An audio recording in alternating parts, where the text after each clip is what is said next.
रामकृष्ण हरी. काल जागतिक मराठी दिवस अतिशय उत्साहामध्ये साजरा झाला आणि आता यामध्येच उद्धव ठाकरे यावरती भाषण नाही करणार आणि त्या भाषणामधून आपला शहाणपणा लोकांसमोर नाही सांगणार असं होऊ शकत नाही. पण त्यांचं कालचं भाषण म्हणजे असं होतं, ते भाषण जर तुम्ही ऐकलं असता तुमची आग तळपायाची मस्तकाला नक्कीच जाईल. त्या भाषणामधून जे काही अरोगन्स होता, जे काही अहंकार, जी काही अ, मग्रुरी होती, आपल्याला त्या विषयावरती आज बोलायचं आहे की यांची नेमकी आता ही चाललेली जी काही वाट आहे किंवा दिशा आहे, नेमकं हे कुठल्या दिशेमध्ये जात आहे. बघा, त्यांनी बोलताना काही मुद्दे मांडले, काही त्या विषयावरती डायरेक्टली बोलले, पण त्यांनी आघात हा हिंदू धर्मावरती परत केलाय. भावाभावात भांडणं लावायची, संवाद घडवायचा आणि मग गीता सांगायची. उपयोग काय त्याचा? इलाज स्त्री बंगालमध्ये ममता उभ्या राहिलेल्या आहेत. संपूर्ण बंगाल त्यांच्या मागे, बंगाली माणूस त्यांच्या मागे, त्या एका महिलेच्या मागे उभा राहतो आणि दिल्लीची हिंमत होत नाही तिकडे नजर वाकडी करून बघण्याचं. घुसते सरळ, ईडी आले, घुसते सरळ, फाईल घेऊन जाते, काय करताय करा जा. तामिळनाडूमध्ये सुद्धा तेच आहे. गद्दार गेले आणि ते माझ्या पक्षावरती मालकी सांगायला लागले, तर मग सहन कसं करायचं? मी येतोय आणि आम्हाला हनुमान चालीसा शिकवतोय का? आमचं मारुती सूत्र काय कमी आहे?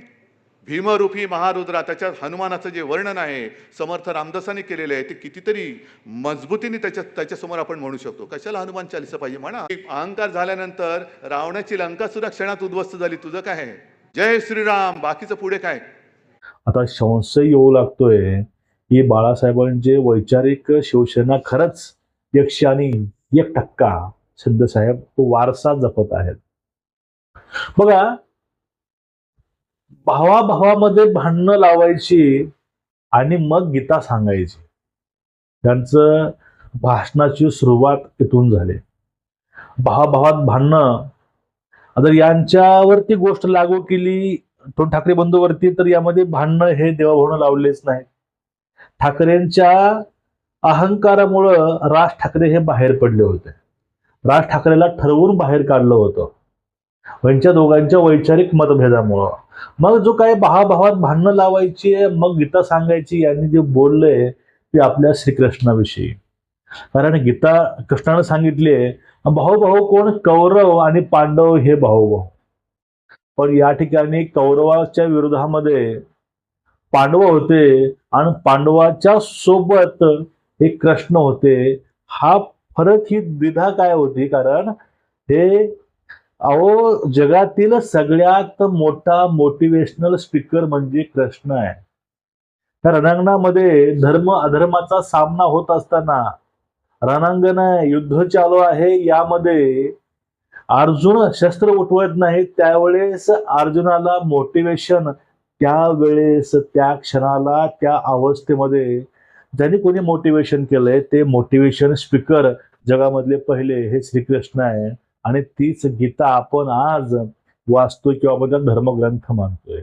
गीता म्हणजेच धर्मज्ञान, गीता म्हणजेच राजनीती आहे.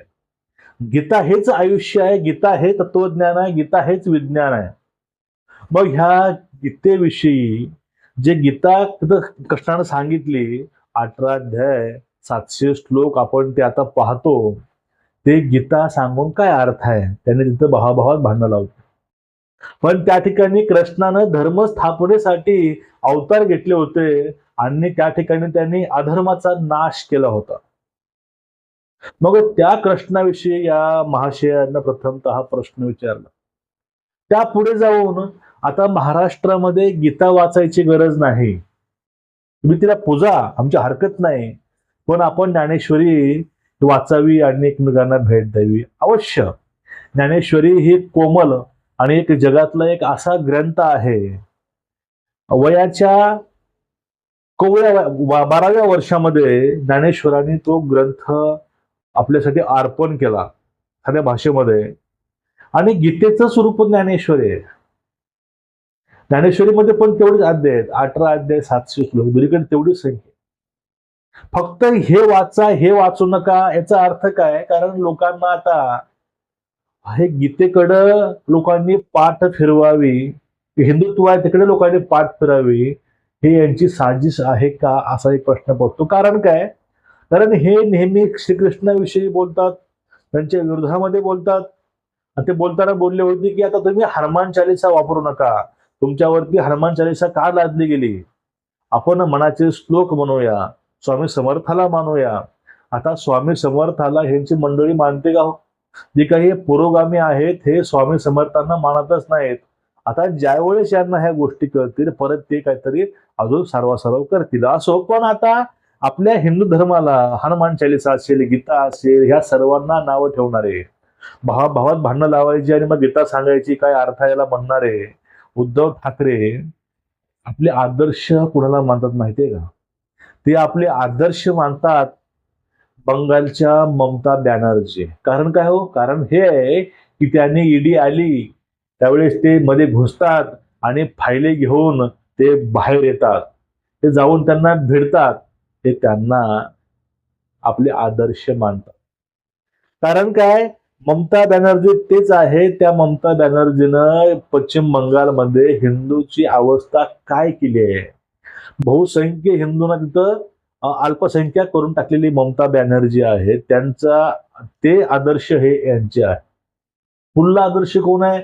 स्टॅलिन, तामिळनाडूचे सीएम. स्टॅलिननं त्या ठिकाणी नेमकं अवस्था काय केली आहे हो हिंदू धर्माची तामिळनाडूमध्ये, तुम्हाला वेगळ्यानं सांगायची गरज नाही.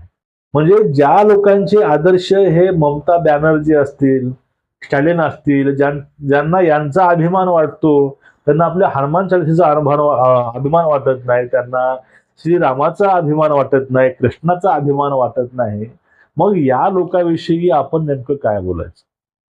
आता त्यांचं याच्यावर पुढे एक वाक्य होतं की अहंकार झाल्यामुळं रावणाची लंका जळाली, लंका जळून खाक झाली, तर तुझं काय तुमचं काय, ते असं बोलतात. बरोबर आहे. अहंकारा शत्रू असतो. अहंकारामुळं आतापर्यंत कोणीही विजय प्राप्त करू शकला नाही. याचं उदाहरण आताच म्हटलं तर उद्धव ठाकरे. उद्धव ठाकरेंनी आपल्या अहंकारातूनच आपलं जी काही शिवसेना आहे, शिवसेना रूपी लंका जी आहे ते जाळून खाक केली, सेनेला वाचवलं. ते हनुमान आम्ही एकनाथ शिंदेकडे पाहून त्यांना म्हणू शकतो. हे अशी गोष्ट आहे. म्हणजे नेमकं अहो दिवस कुठला होता? दिवस हा मराठी दिनाचा होता. तर तुम्ही गोष्टी मांडल्या कुठल्या, मांडल्या कशा? मराठी वाजवत वाजवत तुम्ही हिंदूंना हिंदूपासून वेगळे करत आहात, पण यातून हिंदू अजून स्ट्रॉंग होतोय, त्यांना समजतंय. नेमकं उद्धव ठाकरेंची वाटचाल ही आता भगवेकरणाकडे नाही, यांची वाटचाल चालू आहे हिरवेकरणाकडे. आणि त्यापुढे आता वडीलच एवढा आदर्श असेल तर मुलगा का नाही? आदित्य साहेब, मला लोकांनी खाली कमेंट केली बरं का, ह्या तुम्ही लोकांना साहेब वगैरे म्हणू नका, यांची लायकी नाही साहेब म्हणायची. या लोकांची तुम्ही साहेब म्हणून तुम्ही आमचा अपमान करत आहात, हे असे माझे श्रोते जे आहेत, ऑडियन्स आहे, ते म्हणतात. परत या सर्वांचे मान राखून मी म्हणतो की बाप तैसा बेटा, खान तशी माती, जे पेराल तेच उगवाल. हे उगवलेलं हे बाणगुळाचं झाड आता बोलतंय. काय बोलतंय माहितीये का? टिपू सुलतानने काय केले, काय फरक पडतो का? 70,000 हिंदूंना मारलं, 33,000 नायरांना तिने हत्या केली, असे अनेक त्यांनी धर्मांतर करून आणले, घडवून आणले, देवी देवतांचे मंदिर उद्ध्वस्त केली. त्या टिपू सुलतानानं पहिलं काय केलं काय देणे घेणं नाही. हे टिपू सुलतानाविषयी असं बोलू शकतात, तर ते हे शिवरायांनी पाठीमागे काय केले काय देणे घेणं नाही म्हणाला हे लोक कमी पडणार नाहीत. तो लिहून घ्या. आणि हे जे काही लोक आहेत हे महाराष्ट्राला महाराष्ट्र धर्म शिकवत आहेत. ते मराठी माणसाला, हिंदू मराठी माणसांना ते हिंदुत्व शिकत आहेत, मराठी शिकवत आहेत. मराठीला अभिजात दर्जा कोण दिला? ह्या सगळ्या गोष्टी आहेत. हे असं बघितलं ना, हे डोकं पूर्ण हलतंय. म्हणून तुझ्या पुढे हा विषय मला मांडावा असा वाटला की हे लोकांचे आदर्श नेमके कोण आहेत. जर यांचे आदर्श ममता, स्टॅलिन, गांधी असतील तर यांच्याकडनं आपण कुठली अपेक्षा करतोय? आता हे सगळं बोलून या लोकांनी आपला खड्डा आपण खंदून ठेवलाय. तुमचं मत काय भरभरून व्यक्त होत चला आणि व्हिडिओ जास्तीत जास्त शेअर करा. रामकृष्ण.